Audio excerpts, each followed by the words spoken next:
Listen to that. Listen to that ice crack. Baby, baby. Jojo D says he's at work and he is very tired. That sucks, but welcome to the Crap Shoot. AM Crap Shoot. At least AM still here in California. It's nice to see everybody. Welcome to the show. This is the show where, we just shoot the shit a little bit, talk about news, video games, what's on your mind, all that stuff. It's kind of like a warm-up to Madhouse coming up tonight at 5:30 California time. By the way, I want to let you know, there you are. Speaking of Madhouse, there is a brand new, that ain't it, hang on, there is a brand new Madhouse channel that I want to have you subscribe to if you are into such things. Right now, we'll still be putting most of the Madhouse content on this channel, but we want to migrate people over here for the algorithm's sake. So if you're curious about Madhouse or you want to support Madhouse or you watch it, I will put a link in the chat right now so you will be able to go over there and hit subscribe. We would very much appreciate it, and that will let us grow that channel and grow that show while keeping this channel free for, video game shenanigans and whatnot. On a related note, support the show. If you love the show, if you love the channel, we take super chats, we take gifted memberships, like, subscribe, all that good stuff. I will tell you also, we have our burgeoning merch shop. If you want Madhouse t-shirts or Sweet Tooth Killer Creamery hat, those are also available over on the shop on Fourth Wall. I will also put that up in the chat if you are so inclined. Here you go. And we'll be adding and changing as we go. The Sweet Tooth hat I have. Where is it?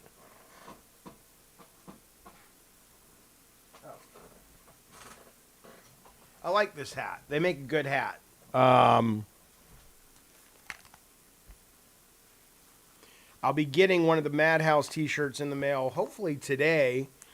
I'll wear it on tonight's show if I get it. We'll see the quality of it. I think it's pretty good quality. There you go right there. So, all right. I did sub. You should put shorts on the channel before migrating. Yeah. We are. We're doing all that this weekend is what's happening. Yeah, we'll talk about that in a second, Da Vinci, about the Charlie Kirk stuff briefly, and then we're going to get into some game stuff. But you need a hat considering your... I don't have a hair situation. I'm not like you guys, some of you guys out there, where I really give a shit about going bald. I don't know why it's such a concern. I mean, I would say this. If you're a dude out there and you're worried about losing your hair, now I get it if you're like 18, 19, 20. Okay, I didn't start losing my hair till I was 40. So I'm coming from a somewhat privileged place. But, once you get over the age of like 30 or 28, 29, you start losing your hair, let it go. There's an attractive nobility to not giving a shit and not being so goddamn obsessed with how you look. That's what I would say. But again, hey, whatever makes you happy. I don't give a shit. Life's short. Life's tragic sometimes. Do what makes you happy. But that's my advice if you ask for it. They did find the shooter. At least they say they did. I have no reason to believe they're lying. Some people online are saying this doesn't track. But I was glad that they found someone who honestly was not what some people on social media seem to be assuming this was going to be, which was sort of a far left presenting individual, progressive individual, whatnot. Just because I think it would have made things a lot worse for a lot of people. So, I'll tell you who's having a bad day. I mean, a lot of people are having a bad day today, but certainly as it relates to this is Sony. So PlayStation specifically, I'm sure you saw, I mean, I didn't think that the person who posted this, I think they fired her at this point. There was a woman who is like a senior animator or character rigger or texturer or something on Yote over on Sucker Punch, and she tweeted out it was she, not that she doesn't have a right to, but she wasn't celebrating anybody's death or anything. She was saying that she was basically making a Mario Luigi joke, right? That was the thing, and it wasn't that funny and whatever, but it was enough to rile up people who understandably are sensitive about what went down a few days ago. And so I guess they fired her. People are like, I'm going to cancel my pre-order, and I don't know anymore. I mean, I've seen enough over the last year in video games to go, as tragic as it is on certain games, these grifter types, not that those were grifters, but grifter types can influence it. And it wouldn't surprise me, there's nothing wrong with canceling your order if you think one of the devs is out of line and doesn't represent your values. There's nothing evil about that. But I'm sure Sony looked at it and said that could probably get a lot worse for us. And I assume they have something in the contract or the employment agreement that says, if you do anything that looks bad on us, we don't have to go through the regular process of firing you. It's just an automatic thing. So, but then the guy they caught, is it Taylor, whatever his name is. They caught the guy who allegedly did this. The dad actually turned him in, and apparently he's not just a hardcore gamer, but a hardcore Helldivers 2 player, which I'm not laughing at the fact that, he did anything awful and killed someone, but just the fact that if you're Sony PR, between the woman who tweeted the thing about Mario and Luigi, and now that you're publishing Helldivers 2 and it's your biggest hit in a long time, you're earning your money if you work for Sony PR this week is what I would say. It won't affect anything, says Troy on the game's bottom line. If it doesn't sell well, people will still yell, go woke, go broke. Talking about Ghost of Yote. Yeah, I mean, Ghost of Yote, my understanding, and I'm excited for it because I loved the heavy lifting on getting me excited was done by Ghost of Tsushima. And then everything I've seen from Yote looks like a better version of more of the same, but not a substantial upgrade, at least in terms of just, visual impact. But I'm excited for it. But my understanding is the sales on it, or the pre-sales, were pretty soft, and the interest online was not all that strong to begin with. So how much of this really makes a difference, I don't know. But in the chat, Matt DeMarco says, imagine caring about the politics of one employee on a huge team. It's not a practical, literal thing, right? It's if someone who disagrees with that statement and doesn't like the fact that somebody was making any kind of joke about the Charlie Kirk thing, if someone has a powerful enough voice online, like an Asmongold or like one of these people who kind of, live in that space. And again, I'm not saying I don't know where he's aligned with the Charlie Kirk thing. I'm just saying that he's someone who I have seen probably make a meaningful needle move on things based on his rage about go woke, go broke stuff. So, it's not a nothing. It's absolutely not a nothing. But I'm, I don't think what that woman said was fireable at all. Frankly, I don't think anything you say on your private Twitter should be fireable. But, in the case of Sony, she made a stupid Mario Luigi joke. But unless she tweeted something else that I didn't see, whatever. But it is interesting now that they caught this guy today who's the kid of a cop.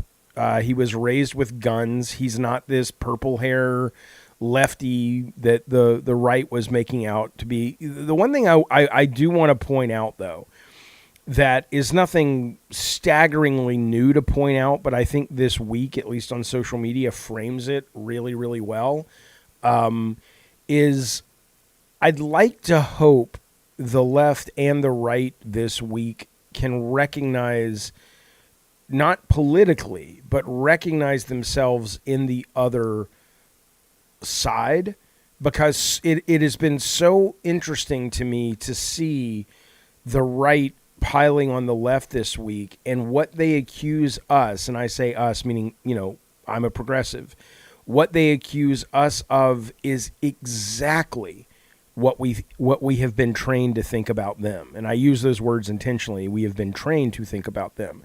But, which is not to say that I'll ever agree with some of their politics or policies. But when they talk about things like the left is violent, the left would rather us all be dead than have our opinions out there and have our philosophies out there, and if it's not their way, you can go fuck yourself and die. It is so staggering that the language is so similar or identical to what my side has been saying about the right, that it should give us all pause and go, wait a minute, we're being led astray here. Because if the right thinks the left sucks because they think the majority of us want to prevent them from being able to express what they think, that's certainly not me, and certainly not what most people on the left want. The left want to be just left alone, the vast majority, and so we can live our lives the way we want to. But the right will tell you the same thing. It's like, I don't care. I'm not trying to get rid of. Let's just take religion and the trans ideology. The left, and I obviously know trans people. I have trans people in my life. I don't know any of them that give a shit about shoving. And I'm using their words, not theirs, but the right's shoving their ideology down anyone's throat. They just want to be left alone, and they would prefer you call them by their preferred pronoun. But if you don't, they're just going to go, okay, you're an inconsiderate ass, but they don't want you dead. And on the right, it sounds like, a lot of us on the left have been convinced that the right wants us to, be killed, and they want all trans people removed, and they don't want anyone to ever be able to be anything other than white and Christian. And my guess is that's not the case, given that they are feeling the same, that they are being put upon the same way. So maybe 80% of the left and 80% of the right are really just like, this doesn't apply to us. Like Matt DeMarco says, both sides want to police speech. I don't know about that, because I don't, let's just put it this way. My eyes, they're not opened, but they're curious about opening a little wider because of this week. Because if you're telling me that the right is saying the left, of which I am, or progressive, left gets into weird things. Are you saying liberal, left, Democrat, but progressive wants to police their speech? I have zero interest in policing their speech, and I know very few people that want their speech shut down. And so it's not even that I fall into the middle, Frank Last. It's that I've been told they don't want my son, who is trans, to be able to live a full, safe, happy life. I've been told that they don't want kids, and I don't mean 4-year-olds, but teenagers who are maybe questioning their sexuality or their gender or whatever. They don't want them to have access to anything, whether it's literature or it is gender-affirming care. They would rather those people just die because they're abhorrent and they are against God. And that probably, if the right is feeling that the left does what the left thinks the right does, then maybe it really is one more piece of evidence that we're all being played by the 1%. And so, in the media and all that shit, and the politicians. So it's been very, very interesting. It's been very, very interesting. Jonathan says, that sounds great, but from what I've been seeing online and friends and family, the left and the right are being driven further apart, not together. Yeah, I know. But what I'm saying is, for me, and that's just me personally, the recognition that the right feels exactly how we feel. There's a clue there. There's a wake up moment there for people, I think. Because when I go, wait, you think I don't want you to be able to have your freedom to pray to your God, and I don't want you to, I want to force you to live your life the way I want you to. I just want you to stop being mean to people, and I want you to stop taking away their ability to live their best life. And they're saying, well, we want the same thing. And I'm like, well, wait a minute. It's kind of like one of those fucking movies, you know, when, like, I don't know, Loki comes in and it's like, wait a minute, this is Loki. Loki's fucking with all of us. We're not, I mean, again, I'm not trying to be kumbaya here. There are some people on the far right that I think, you know, I'd like to kick into a fucking river and they don't know how to swim. I don't know who they are, you know, but I mean, there are people who have said some pretty abhorrent things on the far right.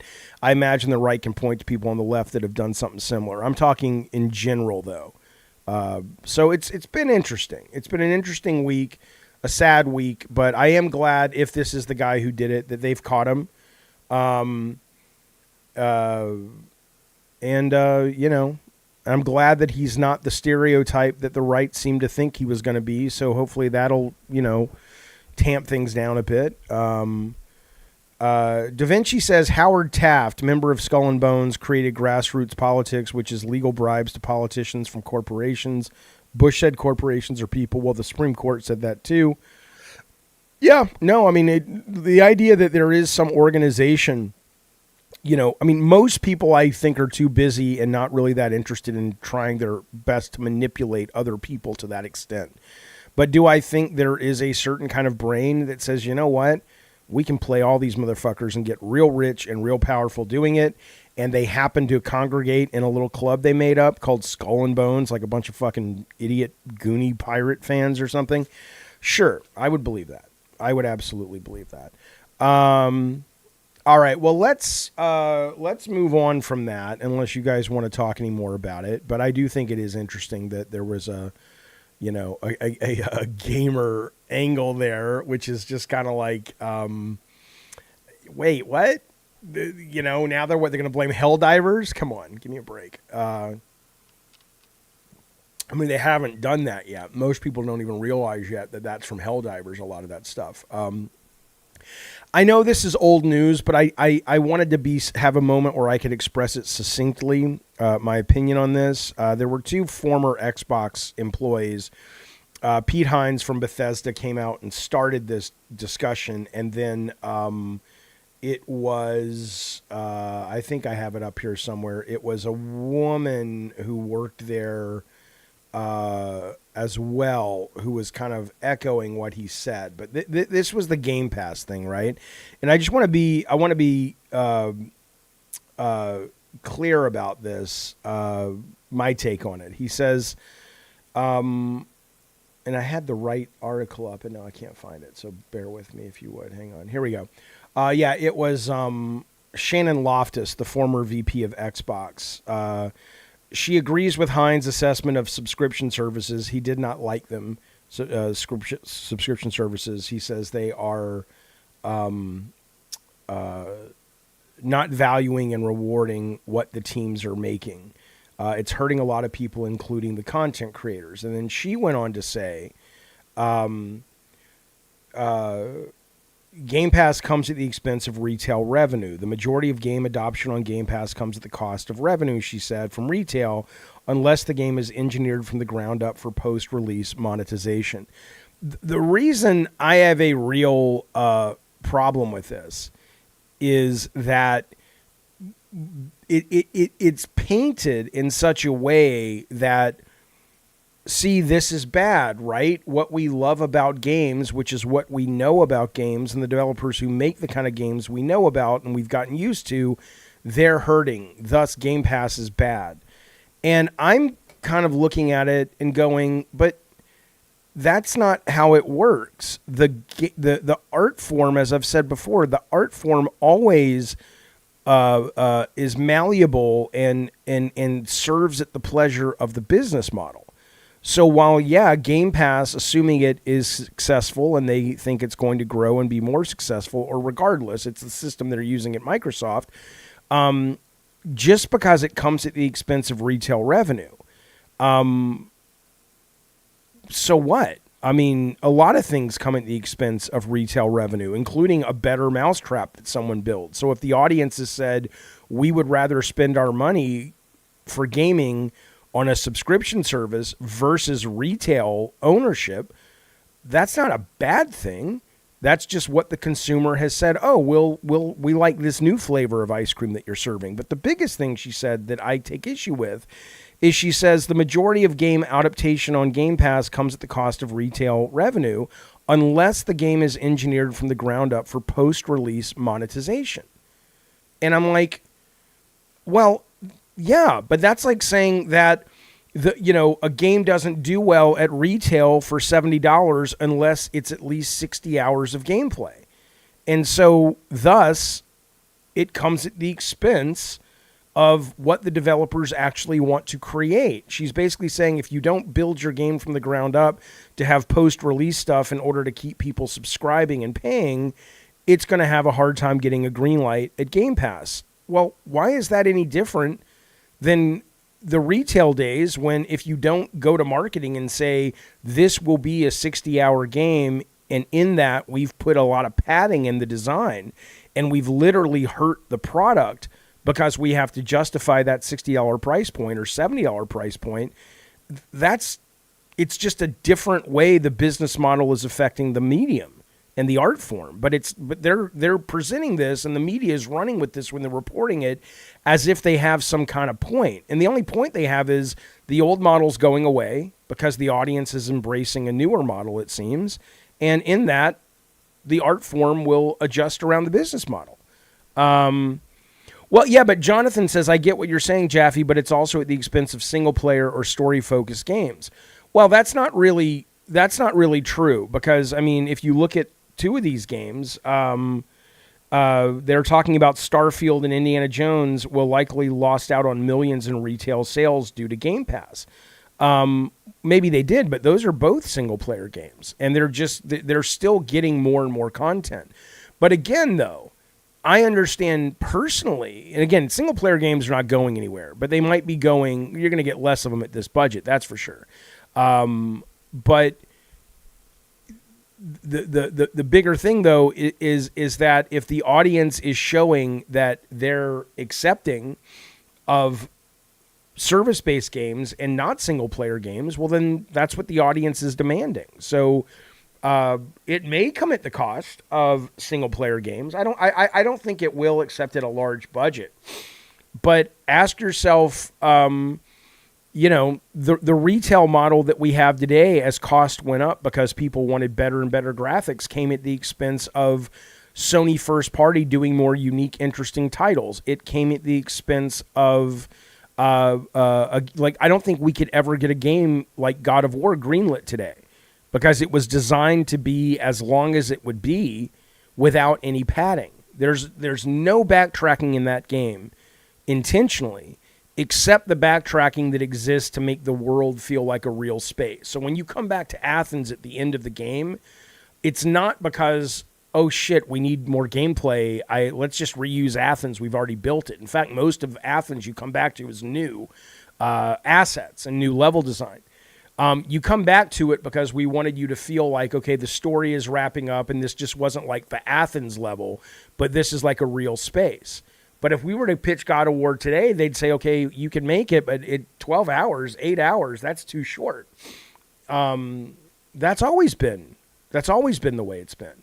And again, if maybe we had, journalists that could kind of spread the message that were, old enough that they've been playing games long enough to go, oh, this is the same as it ever was, you wouldn't have this narrative drum being banged on all day long. Troy Branch, thank you for the super chat, buddy. Appreciate it very, very much. That's very kind, sir. Thank you. It's like Hollywood, says Matt, in seeing fewer non-horror, non-franchise drama movies for adults. Right. And those movies are still being made. They're just being put on Netflix and Hulu, and they're being turned into TV series. But, Only Murders in the Building would probably never get a green light as a movie today. Unless now it would because it's based on the show, but before the show. But it found a huge audience. It's going into it. I think they just started their 4th or 5th season. It's won a bunch of Emmys. People love it. Same with White Lotus. So those things, just like indie games and AA games will always be telling stories. That's not going away. But you're probably going to lose a lot of them at the high budget level. Jaffe, did the graphics that we have today come about because of consumer demand or because it's easier to sell graphics to investors? Well, it's easier to sell graphics to consumers, and thus it's easier to sell it to investors. It's very hard to sell gameplay. A game like Ball Pit that comes out next month is one of the best playing things or best playing games I've played in the last couple years. It is addictive, it is fun, it is exciting, and it looks like a mobile phone game. And I can't even talk about it or make a video about it without at least 20%, 30% of the comments going, this is a fucking stupid fucking game, right? So certainly graphics in the AAA space is equatable to a big budget movie opening, and you either need a big IP and or ideally a couple of big names in front of and or behind the camera to get people in. That's their version of graphics. Yeah, Jonathan says, I'm actually excited for Ball Pit. Yeah, me too.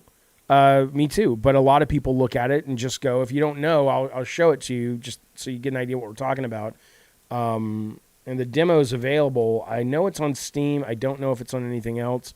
But, it looks kind of like you have the same visual response to this game as you probably had to Vampire Survivors when it came out, which is like, why the fuck do I want to play that? But you play it and you go, oh my God, this is the knees bees, baby. This is some good stuff, right? So it's delightful. It's fucking delightful. Hello, Frank. Okay. Let's go on. I want to move on to see what's happening in the gaming news. I've waited to hang out with you guys today to check it. Let's find out. Well, Morgan will be excited. There's a Fatal Frame 2 remake announced. That's cool. Metroid Prime on Switch is launching. I guess this is all from the Nintendo thing today, which I didn't watch. I don't have a Switch 2.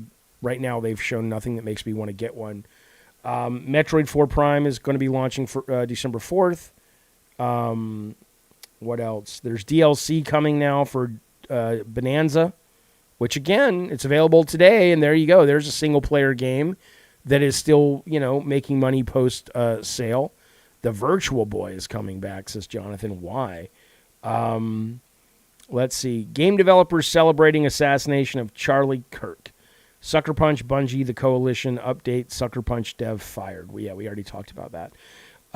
Borderlands 4. I've been toying with the idea of getting it, but Borderlands 4 really needs to come. Hello, Smaug.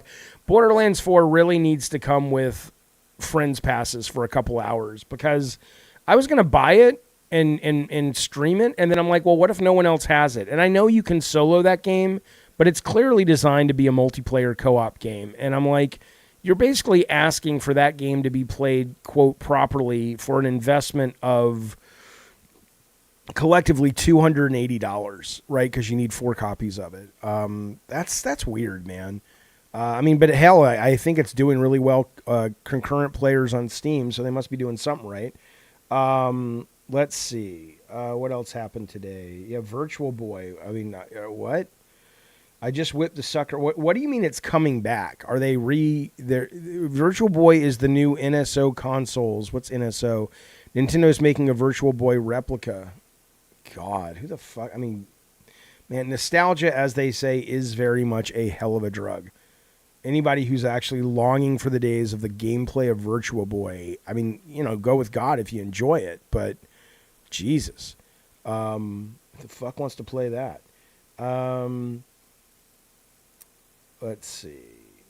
Did Sony commit the biggest act of digital theft? I'm not even going to click it. It's some bullshit. I don't know what it is, but, people are. What's this? Did you see this? Somebody sent me this. This was on Jaffe Respond to This or whatever. There's a mod of a pinball game but it's Twisted Metal Black. They did this with a lot of games. This guy does it with a lot of games, but he did it with Twisted Metal Black, which I think is pretty cool. You've got the first Twisted Metal right there in the TV. I don't know what happens when you click that. Obviously, you can get the Sweet Tooth truck to move. I don't know if that's Roadkill up there. I'm not sure what that car does. It's pretty cool, though. You've got all the names of the characters here that you can light up. Let's see. Let me see if we ever... I haven't watched the whole thing, and I don't know what I need to play this, which game I need. I probably own it. I own a couple of pinball games. But that's kind of cool you can do that. I enjoyed seeing that. It made me happy. What is this? Did you see this? Now, this is going to be interesting. Elon Musk says Grok Imagine is still in early beta with a major release coming in the next few weeks. But listen to this. He anticipates it will exit beta by spring, featuring half-hour episodes with the first video game debuting next year. So I don't know if that just means it's going to be a standard off-the-shelf video game, but all of the assets are going to be AI created, or if this is going to kind of be a actual monetized product like we've been seeing Google show off non-monetized samples of their engine that sort of builds real-time environments on the fly. I would have a hard time believing it's the latter, because as cool as what we've seen from Google is on that, it's way far away from being able to charge somebody for an actual quality video game. But, who the fuck knows, man? Maybe the game is so compelling because it can write itself in real time around you that the rudimentary presentation of it is people aren't even going to care about when it's like having your own holodeck or something. So I have no idea, but this is exciting. I'm looking forward to seeing what this ends up being. It's still an early beta, major release coming. So I don't even know. I mean, Grok is not Grok Imagine, right? I have Grok, but Grok's just AI. Grok Imagine is their video, text to video and all that. So let's try something real quick. So if we say start creating, let's do normal 720p 5 seconds. So this is just text to video at the moment. Please enter your text. Okay, let's see what happens. Sweet Tooth from the game series Twisted Metal serves poison ice cream to Kratos from the game series God of War. All right, let's see what happens. Oh God, my account. Okay, let me go here. Just continue with Google. Will I play Mass Effect? The bad guy playthrough isn't necessary. I probably should play Mass Effect. I've never played it before. I've played a few minutes of it, Mass Effect 2, and just wasn't in the headspace for it. But, I mean, there's so much to fucking play, dude, that I don't know. I really don't know. Maybe? Let me write the prompt again now. Sweet Tooth from... Hello, Anna G. Hello, JSD. Sweet Tooth from the video game Twisted Metal serves poison ice cream cone to Kratos from... Alright, I want to say Sweet Tooth leans out of his ice cream truck. Okay.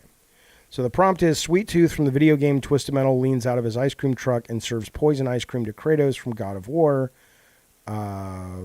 They say I have insufficient credits. Jesus Christ, I just want to try it, man. I'm not going to pay you for nothing. Okay, I can only do super fast is why. Okay, so it's not going to let me do the fancy schmancy one, but let's see. So we'll come back to it. It's generating the video, but there you go. What is this? Let me tell you something while we're waiting. This... When I was a kid, and I remember seeing the Star Wars... Hey, Jay Styles. I remember seeing the Star Wars arcade game for the very first time. The one that you sat down in the cockpit and everything. And I just have to say, I mean, I've played Star Wars X, whatever this one's called, Squadron, in VR before. And, it was pretty cool. It definitely gave you a sense of being in the movie. But that with this, because this guy's playing it in VR, I mean, if you would have told me I could have stepped out of a movie theater and stepped into this, I don't know back then if my little kid brain would have been able to process what I was experiencing. I don't think I ever would have wanted to come out of that chair. And again, I've played this game in VR before, and it's cool.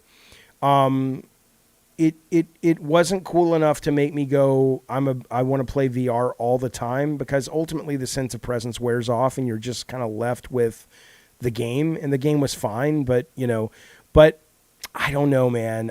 When I think back, that's one of the nice advantages of being an older gamer, because you have this real long rear view mirror of what things were. And you think about something like this now, and you just kind of go, holy fuck, this is possible now. That's pretty fucking great. That's pretty fucking great. So I just wanted to share that. I thought it was pretty neat. All right, let's see. Here we go. Okay, this is this is a 3-second clip. Let's see what they did. Yeah, this is not very good. That's all it was. So that was pretty shitty. Why would I pay you more credits? I ain't paying you more credits. Fuck you. That's a terrible video. There's nothing here. There's supposed to be Sweet Tooth from Twisted Metal serving ice cream to Kratos. I don't even know what the fuck I'm looking at. Go fuck yourself. No, thank you. What is this? Oh, we want to look at games. Okay. There's the guy. There's the guy they caught. So wait, you're telling me they're actually selling a new Virtual Boy? It's not like a virtual thing like like they do with the Super Nintendo on the Switch. You actually have to buy something for it, not just get the games. Holy shit. We're live now on Twitch and YouTube playing the next scenario of Resident Evil Outbreak. Nah, no thank you. Fortnite's giving away. It's a doc. Oh, yeah, no thanks. Let's see. What's happening in the video game news? When will AAA games stop launching with crippling performance issues? Oh, I don't know. When you stop buying them and being okay with it? Just a thought. Sony confirms Sucker Punch developer who posted a joke is no longer at the studio. I don't know. I don't know how. I mean, I get it. It was a total PR move. I don't morally agree with it. The woman should be able to read whatever the fuck or write whatever the fuck she wants. But this is what they said. I think it's a woman. I hope the shooter's name is Mario, so Luigi, the guy who killed, whatever, the CEO, knows his bro got his back. Drew Harrison, a 10-year vet of PlayStation Studio, posted. A few hours later, the post was screen grabbed and shared by anti-woke crusader Grums. Shut up, Grums, you fucking loser. Sucker Punch Senior Dev celebrates Charlie Kirk's death. Ghost of Yoda is dead to me now. Like you were ever going to play it, you little fat fucker. Like you were ever going to play it. What an idiot. But regardless, though, even if this person would have tweeted and posted something vile, like I'm glad that guy is dead. I don't know if you're Sony, though. I don't know how you handle the PR shitstorm, right? Because it will result in that, whether it's warranted or not. And if you don't fire the person, you're never gonna win that battle. And then you probably will get a hit to sales. But sometimes you got to stand on principle, which is, people have a right to post tasteless things, and that wasn't that tasteless. They weren't even really celebrating. I've seen a lot of people going, I'm glad that guy's dead. That's not, this was just a dumb video game kind of zeitgeist joke. But anyway, People had contacted her employer, she said, angrily trying to get her fired, and posted a screenshot of a barrage of missed calls from anon numbers of evidence of ongoing harassment. If standing up against fascism is what cost me my dream job, she says, I held for 10 years, I would do it again 100 times stronger. Yeah, good for her. Good for her. I mean, I get it. I get what's challenging about the PR part, but, you know.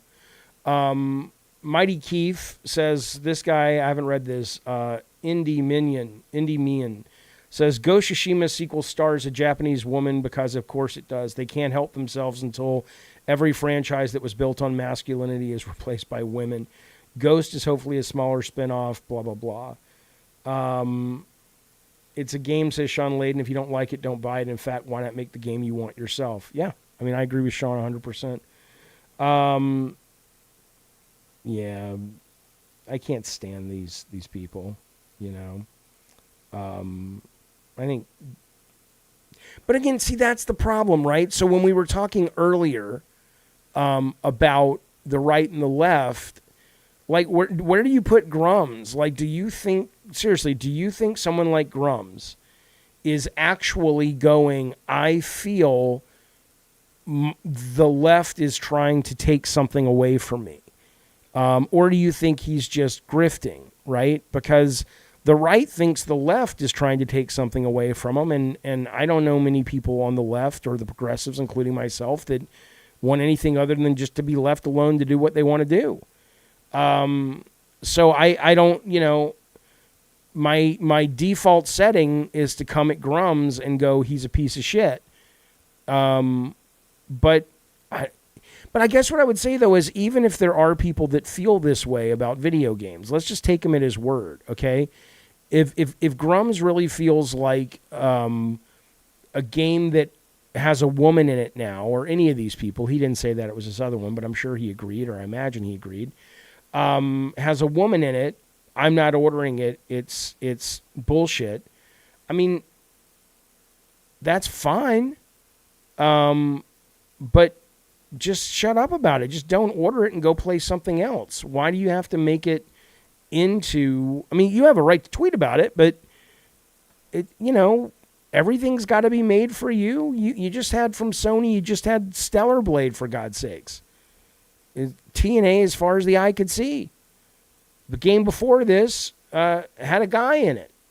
I'm not aware of Grums beyond you talking about him on Sacred, says Troy. Why does anyone pay attention to him? Because he kicks the hornet's nest well.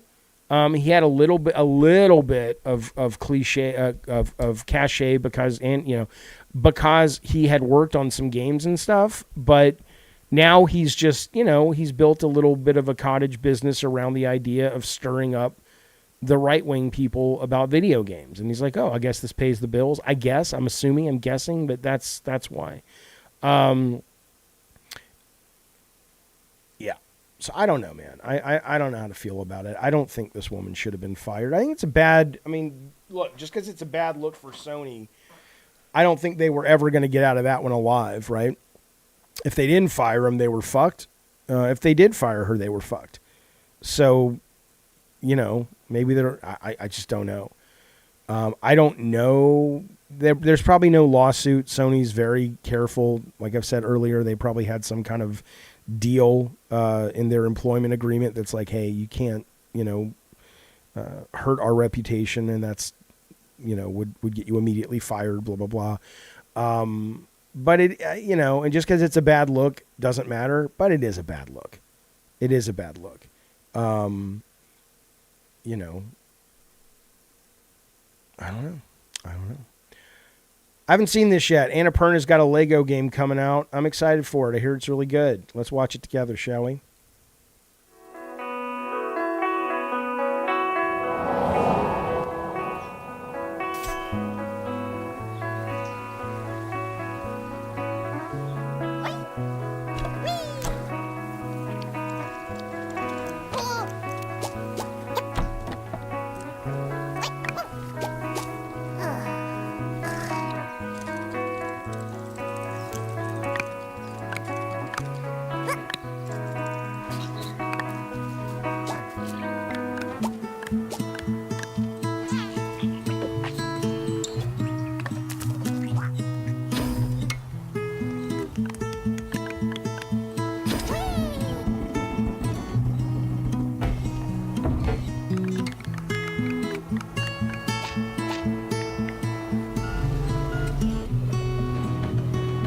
looks pretty cool.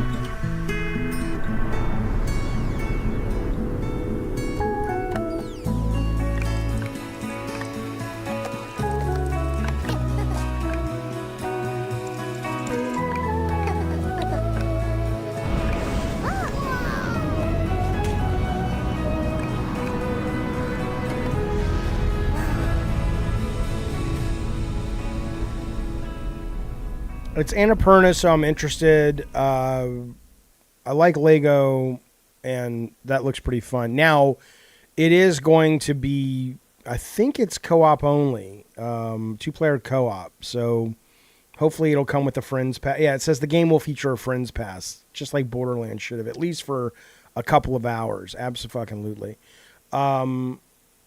Yeah, no,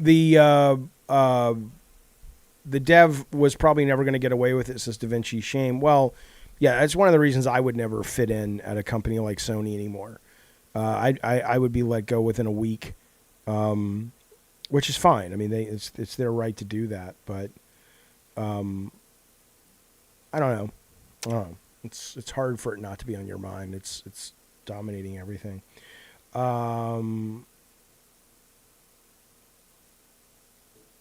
Okay. Anyway, that's you know, I don't know. Let's see what's happening in the news. Here's some game trailers, but I want to check on the news real quick. There he is, full of hate, plotted attacks online. I agree with this. Social media is a cancer on our society right now. I mean, I said this yesterday on yesterday's stream. I think, you know, as long as it wouldn't run afoul of the First Amendment, and I don't think it would, needing to sort of register to use social media and to sort of even post YouTube videos and stuff, I think there's value in that. I just think we have been given the toys and we haven't shown that we're grown up enough to play with them well. And that goes across the board. And it's come at the quality of our life. I mean, that's a tough one, because on one hand you're like, how can new information be bad? But when you don't know what information is real, and you also can monetize the information, and there's no punishment for monetizing information that's not information, but it's lies, and it's knowing lies. You know, as much as I would love to just be, that's the price of freedom, I'm tired of paying the price of freedom, at least at this level. If I need to, every 3 years, get a license like driving a car to prove that I'm responsible enough to post on the internet, you know, I mean, you can't post whatever you want on government-owned airwaves. Now, again, you'd have to give everybody the internet for free. And then there's the question of cable version of the internet. I mean, it's not a simple thing. But let's just put it this way. Unregulated internet, which is mostly what we have now, I mean, I know if it was totally unregulated, it would be the dark web 24/7. I get it. But you know what I'm saying. The ability to manipulate your audience, make them angry, make money off that, the angrier they are, the more money you make. It's, you know, we're living the result of that. I can't imagine most people are like, no, I'm okay with that. It's terrible. I don't know if younger people feel that way. Maybe I feel that way because I've seen what it's like before it. And yeah, we were maybe more ignorant than we are now, or more easily led than we are now. And so there needs to be a balance, but it's bad, man. This is a shit world right now. It's a shit country right now.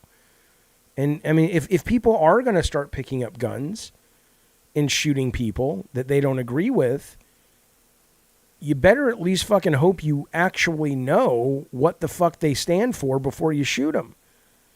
Because how do you even know if what you've been told is and why you're so mad is the reason you're so mad, if it's true? I saw, the bullets were engraved, and what's funny, people are like, well, what I love is somebody wrote, and it's like he wrote something anti-fascist on it. It's like, good. I mean, I'm not saying that he should have shot anything, but it's like, when did writing down to fascism become a bad thing to write? But that's not what he was even referring to. My understanding is that was also a reference to the song that is played in Helldivers 2, along with the stratagem in Helldivers 2 that he used, which was the code for it. I think most of those, from what I'm gathering, was a reference to the game, not a reference to anti-fascism. But again, who's pro-fascism? I mean, you have a right to be a fascist, I assume, but Jesus, we're defending fascists? Rob says we need to start coming together with some issues. We need to fight against the tech and social media companies. No, I agree. Look, I agree. I know it becomes a very sticky thing with the First Amendment, and the First Amendment is crucial, but there's a point, man. And you don't, I don't even know how you'd fix it, though, see? Because you could say, well, if you lie, it's a problem. Well, everyone has their own facts now. So who's lying? Who gets to say what a lie is and what a lie isn't? And we've already seen the worst of us will use that power, if they're in that position of power, to determine what a lie is and what's true, to basically push their own agenda. Like, we really can't be trusted. Maybe AI is actually, if we could get AI to sort of just be neutral, just the facts, ma'am, that would be great. But I don't know. We need companies to stop paying individual influencers, people, for advertisement. People can't handle the responsibility of what they say online for money. I mean, sure, you're not wrong, but that applies to companies as well. I mean, companies will err. You think, I mean, even if you look at some of the lawsuits against the voting machines that Fox ended up settling, there was, what do they call it when you go to, not court, but you still, you're under oath, depositions from, and there were emails read and text read from Fox employees going, this is ridiculous. We don't agree with any of this shit that we're saying. So the idea that a corporation can be trusted is also, that's been proven to be an untruth, that they can be trusted. So I who gets to decide what the facts are that have to be followed, right? That's a real challenging problem. What did Kirk do to get himself shot? Well, I don't think he should have been shot for anything he did. I don't like what he did. I don't like the narrative that is painted, that now suddenly he's just a guy that was just like, hey man, I'm just trying to have a conversation. It's like, well, that was the character he played. But it's kind of like, and you see this on both sides, if you look at like when people who are on the left will go make videos at Trump rallies outside, and they selectively edit only the stupidest people they engage with, and it presents this narrative that everybody that is a conservative Republican voting person is just as stupid. He engaged in that. Now, he has every right to engage in that. But I would say that it's one of the reasons a lot of people on the left may not totally get why the right are like, how could you shoot this nice, sweet man with a nice, sweet, loving family? All he wanted to do was open up dialogue. It's like, I'm not saying that wasn't part of him. It clearly was. But he also engaged in a lot of selective editing, and selective choice of who he would put up in spotlight on his videos. And in that, he was pushing a narrative that, was not very kind to us on the left or the progressives. Addie Pie, I'm not even going to talk to you, Addie Pie. That's a ridiculous comment you just wrote. But again, the left does it as well. You guys have seen all those videos of selectively edited people on the right looking incredibly stupid. And again, that doesn't defend certain policy that the right wants or the left wants. But, if I may, again, speak to my personal experiences, I don't have a problem if people on the right don't want, if somebody on the right, if Charlie Kirk's kid, one of the clips that's been going around is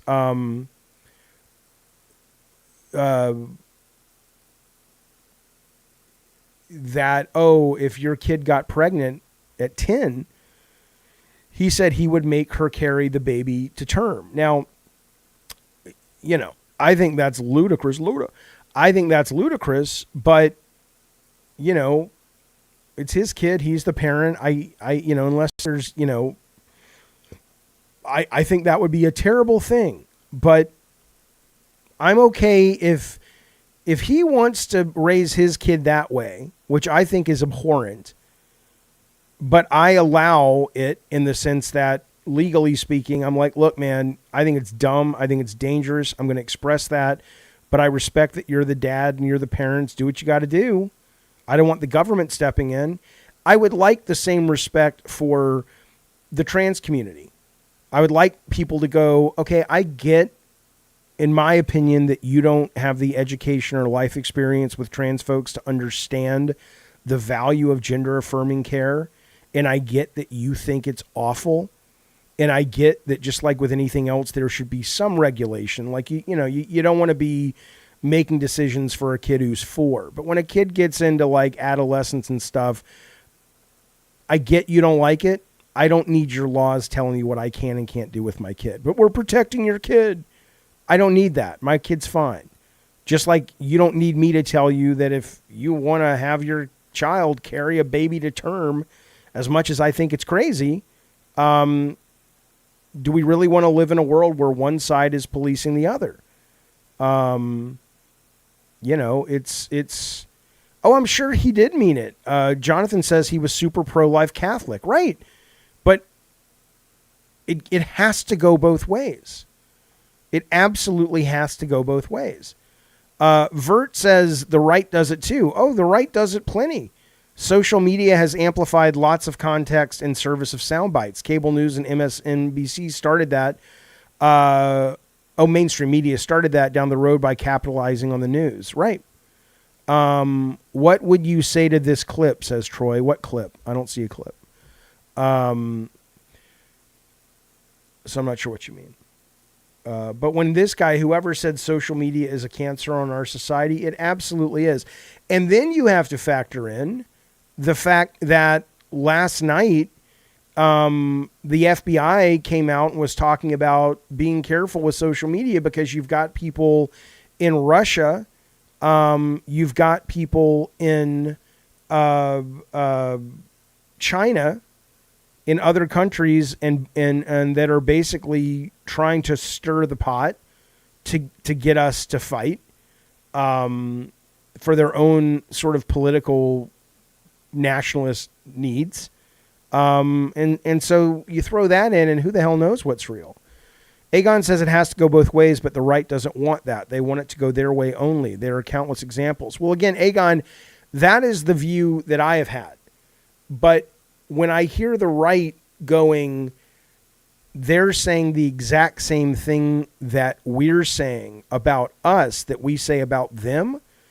Like, a lot of these people are serious when they say the left doesn't want us to be able to have our lives. They want us to be dead. They want all the Christians snuffed out.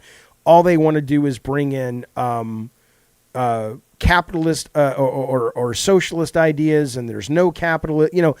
They very much, a lot of them have been conditioned to believe that that is what we want for them. And maybe some people do, but I don't know anyone that feels that way. It's like, look, it's the cliche, and it's kind of tropey to say, and I almost feel like a dork saying it, but I think it's applicable, that kind of tropey saying of, good fences make good neighbors, right? It's like, just stay out of my shit. Unless I'm, doing, and then it gets weird, because it's like, unless I'm doing something really bad, stay out of my shit. Well, to them, maybe gender affirming care is really bad. But to me, not letting your child abort a baby because your child at 10 years old was raped, that's really bad. Well, yeah, see, that's the thing, though, Da Vinci. That's what I'm starting to maybe think about a little bit. He says they precisely want that. I've heard it from themselves in comments. Yeah, but I don't know if that's reality. There are trolls. There are people who make money by riling us up, by engaging us. There are people who say that because they have been convinced that we want the same delivered unto them. And so they're like, fuck it. If you're going to do it to me, I'll do it to you first. Like, that's got to be a large percentage of them. I'm not saying it's all of them. But when you hear them this week, I mean, here's what I'll tell you something. I do not wish assassination on most anyone. Certainly, if I could have gone back in time and killed Hitler, blah, blah, blah, okay. But there's nothing good about this. But in the case of this, I wonder if, because I can't be the only one seeing this. And everybody talks about how whatever you thought of Kirk's politics and views, which I thought were abhorrent, if you believe the positive rhetoric as well, which is he genuinely was interested in communication. Let's give him the benefit of the doubt and say he was. Well, for me, the fact that his death has caused the right to respond the way they have, and in responding the way they have, it's made me go, wait a minute. These guys feel the same way about us that we feel about them. They're convinced that we are what we think they are. Maybe that is something good to come out of this if a lot of people are seeing that as well and recognizing that as well and going, this something doesn't track here. I agree, Cab. The right wants to remove social safety nets, pretty much a death sentence. But again, even that, though, so many people on the right benefit from the social safety nets, and my view as a progressive is they're being played by the powers that be on their side to get rid of these so the savings can go to the upper 1% people. Because I don't know many actual people on the right. A lot of them depend on Medicare, Medicaid, a lot of these social safety nets. I don't think, that's one of the reasons you've seen a lot of them upset with the ramifications of what Trump called the big, beautiful bill in these town halls this summer. Because they're like, wait a minute, this is not what we signed up for. Yeah, and I agree, Matt DeMarco, corporate welfare is the biggest safety net. But do you actually think the majority of the people that are genuine Republicans are in favor of corporate welfare? I just think it's, the corporate welfare, the media, the big media is the corporate people that get the corporate welfare. So it's not really, the message isn't as clear to a lot of people that live on this shit like some of us do. But yeah, I don't think most people would go, yeah, I think it's cool that we bailed out all these people and we bail them out all the time and we allow their lobbyists to write the tax code so they can escape loopholes or they can escape paying tax through loopholes and all that shit.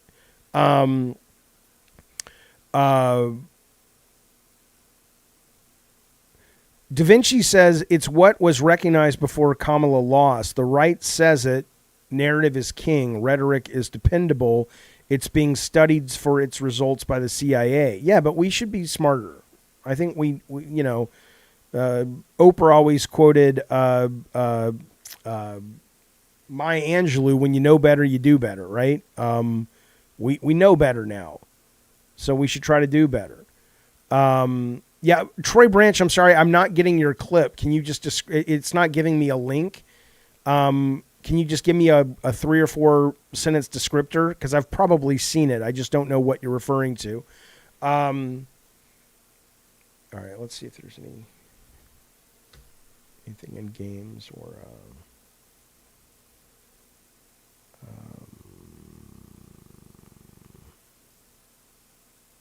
So, Charlie, Civil War mentioned Surge Online. See, this is... I mean, look, we can do it if that's what it's going to take, but it's just going to fall. Even if we had a civil war, and even if that civil war resulted in, let's just say, the progressive side getting wiped off the face of the earth, you're gonna be right back in the same place in 20, 50, 100 years, and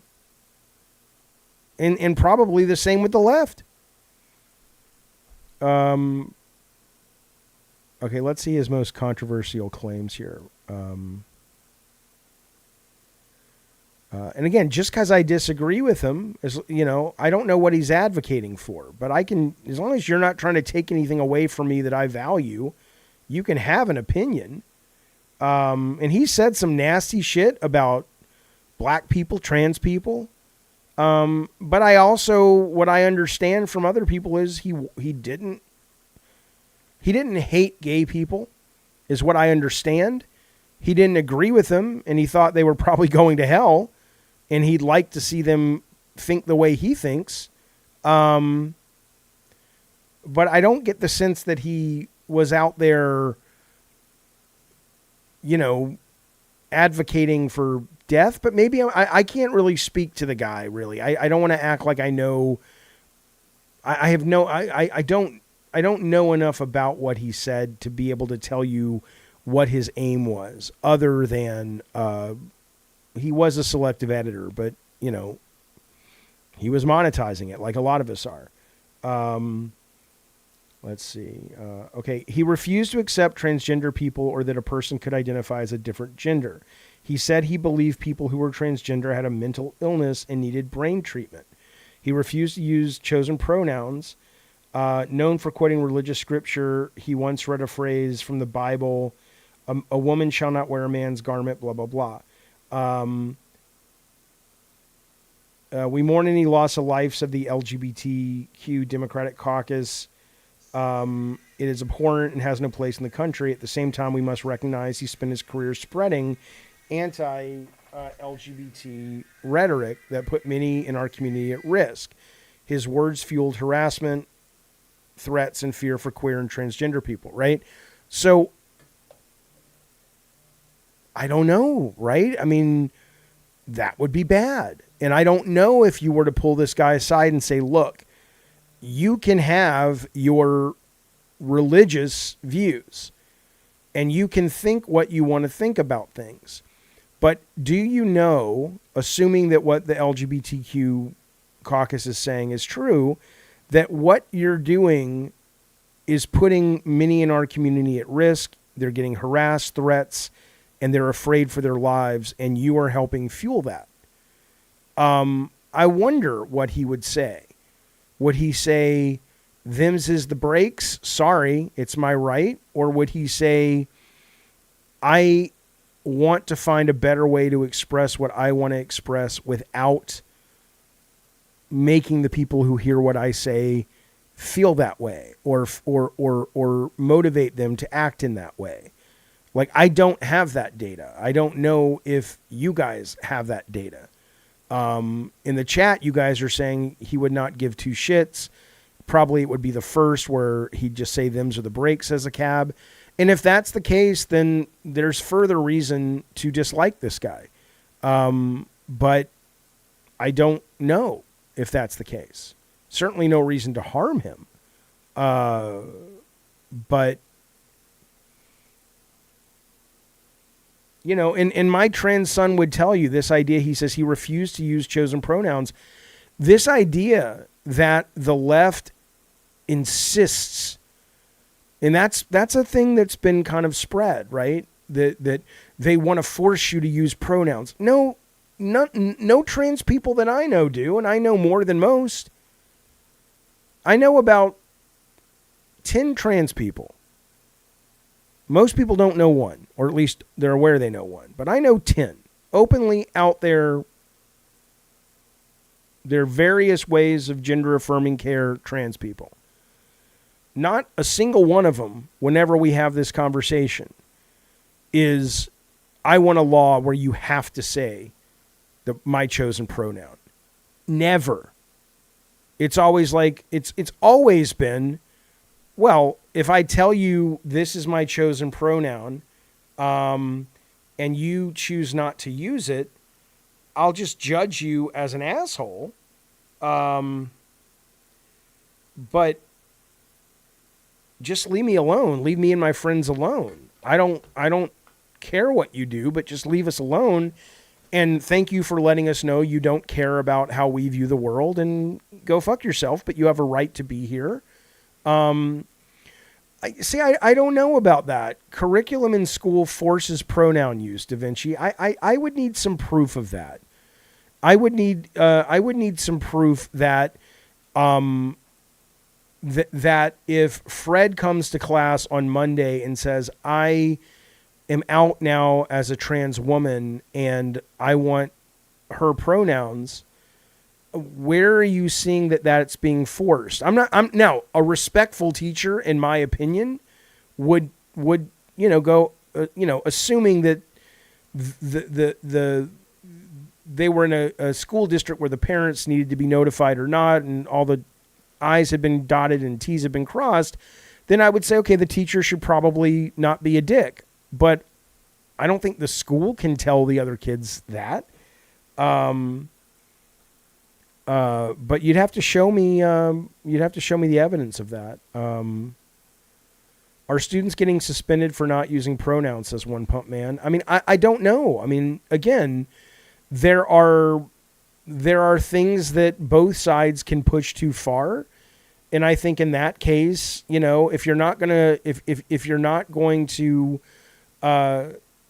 say we're going to suspend you for using pronouns, fine. I don't know if that's that is a really hard thing, right?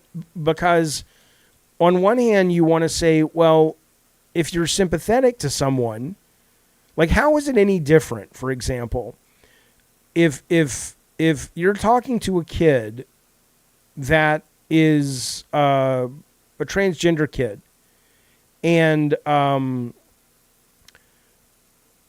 it's been made clear that these are their pronouns, and it's nothing like, Zims or nothing's, it's just like, okay, we're not going to go insane with all kinds of pronouns that this fringe or that fringe use up, but he, she, they, whatever. And other kids choose to not do it in a mocking, mean way. I do think that should be called out, not because of pronouns, but because they're being dicks intentionally. And I think that's where the problem is, right? It's not so much that your conservative kid has to go to school and use pronouns if they genuinely don't believe in what someone who is trans is saying is happening to them. That I don't like that, but I think they should feel free to do that. But I think when they're doing it with the intent of causing harm and being cruel, that's where it becomes an issue where a school should step in. And I think there are two different things going on there. Just like if you are a Jewish kid in a primarily Christian school, not like a Christian school like St. Mary's, but just like where more people are Christians than Jews, and, you decide to eat matzah during, I think, the Passover season, and they let, you're being mocked for it. It's, I think it's not that you want to pass a law that says or expel a kid for making fun of a kid's lunch or having a comment on a kid's lunch. It's about going, you're a dick for being mean to this Jewish kid or this Muslim kid or this Christian kid. That's, I think, there's an underlying issue of meanness that I think is what needs to be dealt with, not the specifics of a pronoun, basically. But anyway, it's I believe the pronoun stuff if I experience it in the real world. I've only seen it on YouTube and social media. No, no one's being jailed over pronoun use. I mean, but again, Vert, that's the problem with all this. It's people just believe this shit because people, I mean, I'm sorry, we're not capable of being responsible with this shit. People post what they want to post. You don't know if they're trolling. You don't know if they're engagement farming. You don't know if they're grifting on YouTube. Well, RPG, we're not in the UK. And, I can't speak to the laws in the UK, and I don't like that hate speech is illegal in the UK. So, that I can't, I'm barely qualified, if at all, to talk about it in America. I certainly can't talk about the UK. Jaffe, concerning the hatred of Christians for homosexuals, comes from writings that are thousands of years old. That's what's scary. Right. But even that, though, I would argue that the number of people that genuinely, and I have some in my family, consider themselves Christian, do not consider themselves evangelical Christians. And they go, because, the Bible says a lot of things that a lot of Christian people are like, yeah, I'm not choosing that. I'm not going to stone somebody for, what are the tropey classics, like for wearing two different types of garments, or, planting vegetables next to fruits, or whatever. You don't plant fruits, but you plant seeds. It doesn't matter. You know what I'm saying? I think most Christian people and most religious people do not fall into the evangelical, every word in the Bible is real. And I think when it comes to this, most Christian people I know don't hate homosexuals. They don't really care either way. They might have an opinion, but I have an opinion about a lot of things. I have an opinion about sending your kid to any religious institution because I think it's make-believe. But you know what? It's your life, man. If you gotta, I don't have the skinny on the truth. Neither do you. We're all products of our environments and how we were raised. So we're all just trying to do the best we fucking can. And so, I'm not going to prevent you from sending your kid to a school that, in my opinion, says fairy tales are real. I think it's dumb, but that works for you. Just like you think some of the shit I do as a parent is dumb, but that works for me. And I think I'm right, and you think you're right, and the reality is probably somewhere in between. And can we please just stop hating each other? Because, hell, it's probably Putin pulling the strings anyway. I don't know, man. I'm just trying to hang out with your daughter tonight. I can't figure it out tonight. That's a line from a movie, of course. The great Cameron Crowe. All right, what else are we talking about? This is dominating the news, as it should. I mean, it's hard to not talk about this to a degree. Even if you're, let's go to ground news. Ground news is my favorite. Let's see what Jaffe's blind spots are. Blind spots are stories that disproportionately are covered by one side of the political spectrum. I'm signed in. Let's go to my blind spots. Okay. Hegseth says Pentagon tracking service members who celebrate Charlie Kirk's death. That one's mixed in terms of the left and the right is covering it. Oh, it says the factuality score. This is the factuality score. So it's kind of, okay, so this is interesting, right? It's kind of interesting. They're saying that it's not entirely true, but there is a lot of truth to it. So let's see. This has high factuality. The Hill. Hegseth says Pentagon tracking service members. The Pentagon is monitoring comments from employees regarding the assassination of Kirk. Unacceptable behavior will be addressed immediately. I mean, and again, if it is a job, and they have a right to do that, I suppose. I assume. I don't know. Kavanaugh, who I can't stand, says Supreme Court Justice, says no one has too much power in U.S. systems. Critics see Supreme Court bowing to Trump. The right is not covering it. The left is. FDA to present data it claims ties COVID shots to child deaths at CDC meeting. The left is covering it. it's strange that the right is not covering that. You would think, you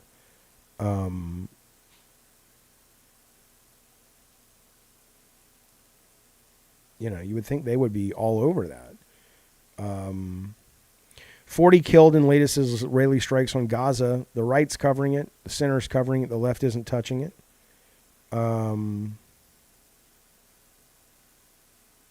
This is weird. BBC censors staff for calling Hamas a terror group. The right's covering it. The left isn't. So let's see who's covering this if it's factual, according to these guys. Mixed factuality, very low, but high factuality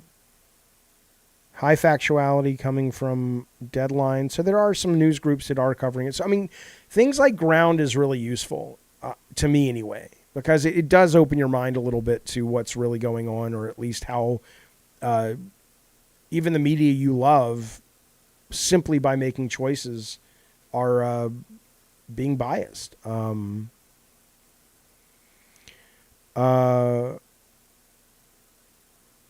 Trump's whole cabinet is a bunch of whacked out weirdos who are unqualified, says Left Control. Yeah, I don't have a lot of but again, okay, take that though for a moment. I think you're probably right, Left Control Gaming. When you write Trump's whole cabinet is a bunch of whacked out weirdos, I think you're probably right. But I also have to accept the fact that a lot of my news comes from sources that benefit from me thinking that. And it doesn't mean that that's not true. And it doesn't mean, for example, my news sources are not better than their news sources. I'd like to think they are, but I don't know. And mine are just as manipulative as anyone else's, probably. So do I think what you think about his cabinet? I've been led to believe that. I think it's true. But if anything this week makes you go, it's important to,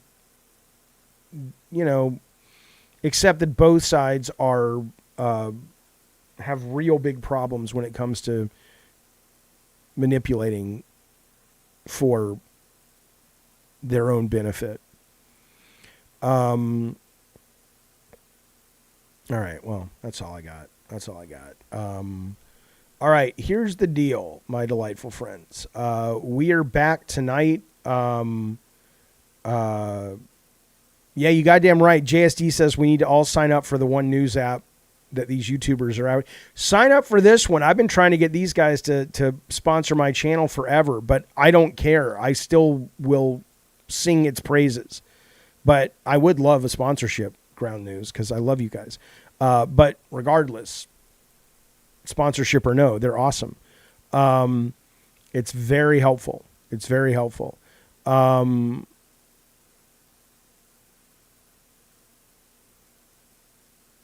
Jonathan says, does anyone think arguing about politics is just dumb? We are fighting over what side is the best lying, cheating crooks. I mean, yeah, but it's designed, it's emotional.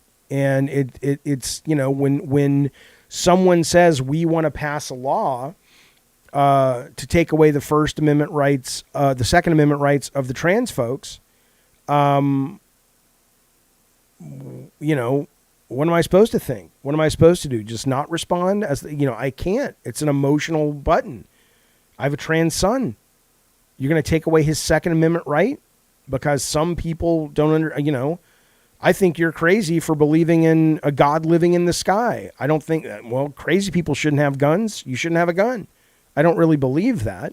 I do believe crazy, but what I'm saying is it's like this, it's designed to do this. It's fucking designed to do this. And we got to get better, you guys. We have to.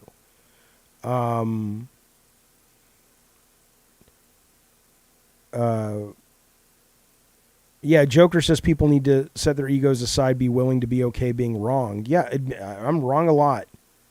I don't think mentally ill people should have guns either, ESP reviews. But what I'm saying is, if I'm defining mentally ill, maybe I would say a religious person who really believes hook, line, and sinker in religious text are mentally ill. But I'm not really going to do that because, what does that even mean? So they're not mentally ill, but who gets to decide? Oh, well, you could say who gets to decide are the psychiatrists, but that's not really even true either. Because when the American Psychiatric Association tells you the only real mental relief for people who have gender dysphoria, I always get them mixed up, dysphoria, I think it is gender affirming care, a lot of people selectively choose to ignore that. Willie Farnsworth says, Jaffe, you're not qualified to classify mentally ill people. That's what doctors are for, right? And I just now told you, though, that people selectively choose when they want to listen to doctors. It's okay. It's okay for you to quote doctors when they say that, or some of them say that gender dysphoria or being trans is a mental illness. But then doctors say you should take the vaccine and they're evil. Then doctors say that the only thing that can help relieve the anguish of someone with gender dysphoria is gender affirming care. Oh, well, then they're idiots. So I'm absolutely fine trusting doctors. But who gets to decide when what they're saying is bullshit and what they're saying is not? Clearly, it's selective. Anyway. All right, fellas, that's the show for now. We're back tonight at 5:30 for Madhouse. I don't know if I can make another Friday High Day tonight. This week has been rough, and we've also played some horror games. Both things have led me to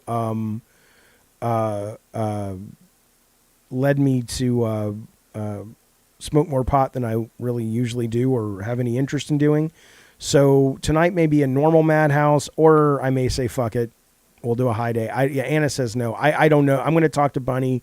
I'll talk to Tech a little bit later, and we'll figure out what the show is going to be tonight. But for now, though, that has been this show, what I guess I call AM Crap Shoot. And thank you for supporting the show. Thank you for watching it. Thank you for hanging out with me. And I will be back tonight. And we'll see you guys real soon. All right. Bye, you guys.